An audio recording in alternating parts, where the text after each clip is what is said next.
किसी प्रसिद्ध पर्वत पर आहुक नामक एक भील निवास करते थे।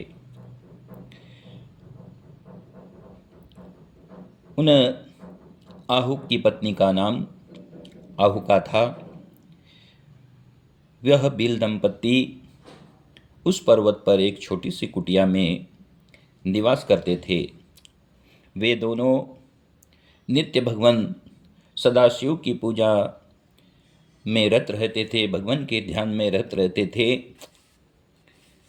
एक दिन भगवान सदाशिव ने उन भील दंपत्ति के परीक्षा के विषय में जिज्ञासा से यति का रूप धारण करके उन भील दंपत्ति की कुटिया में आए। आहुक ने सन्यासी को अपनी कुटिया में आया हुआ देख करके उन सन्यासी का आदर सत्कार किया, उनका पाद प्रक्षालन किया, पूजन किया, उचित आसन दे करके उन सन्यासी के आने का कारण पूछा। सन्यासी ने कहा कि मैं बहुत दूर से चलता हुआ आ रहा हूँ, इसलिए मैं बहुत थक गया हूँ। आज की रात्रि मैं आपकी कुटिया में विश्राम करना चाहता हूँ। इस प्रकार के सन्यासी के वचन को सुन करके भील ने अपनी पत्नी अहुका की ओर देखा। फिर सन्यासी की विश्राम की सुविधा के लिए विचार करने लगे कि किस प्रकार से सन्यासी को असुविधा न रहे। इस प्रकार का विचार करते हुए उन आहुक ने अपनी पत्नी आहुका और उन सन्यासी को कुटिया में वास कराया और स्वयं कुटिया के बाहर आकर शयन करने लगे। मध्यरात्रि में किसी आक्रामक वन्य प्राणी ने आकर के आहुक पर आक्रमण कर दिया,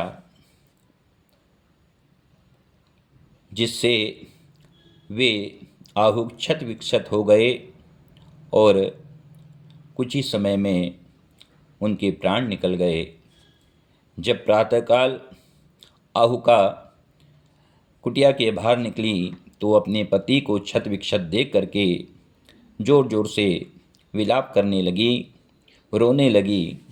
उस विलाप को सुन करके वो यति बाहर निकल कर आए।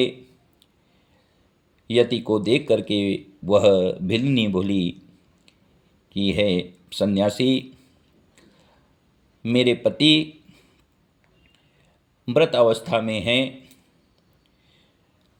और मैं अपने पति के साथ में सती होना चाहती हूँ, इसलिए आप हमारे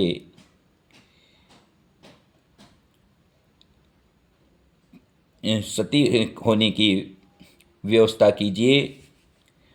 यति ने आहुक की चिता के लिए लकड़ियां लाकर चिता तैयार की और उस चिता में आहुक के साथ सतीत्व होने के लिए बैठ गई। उसी समय वह यतीश्वर भगवान ने